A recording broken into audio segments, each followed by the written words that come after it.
மீகா புத்தகம் 7ஆம் அதிகாரம் 8வது இறைவார்த்தை.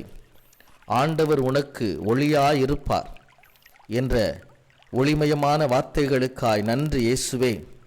உமது மக்களை இருளினின்று விலக்கி ஒளியின் பாதையில் வழிநடத்துவீராக. உமது திருமுக ஒளியை அவர்கள் மீது படரச் செய்து அனைவர் முன்னிலையிலும் பிரகாசித்து வாழச் செய்வீராக. இயேசு ஆண்டவரை இறைவார்த்தையின் ஒளியில் தங்கள் வாழ்க்கை பயணத்தை மேற்கொள்ள நிறை ஞானம் அருள்வீராக. அழகையின் இருள் உமது மக்களை அணுகாதபடிக்கு தப்புவித்து தாங்கிக் கொள்வீராக. இயேசு கிறிஸ்துவின் இனிய நாமத்தில் மன்றாடுகிறோம் நல்ல பிதாவே. ஆமேன், ஆமேன், ஆமேன்.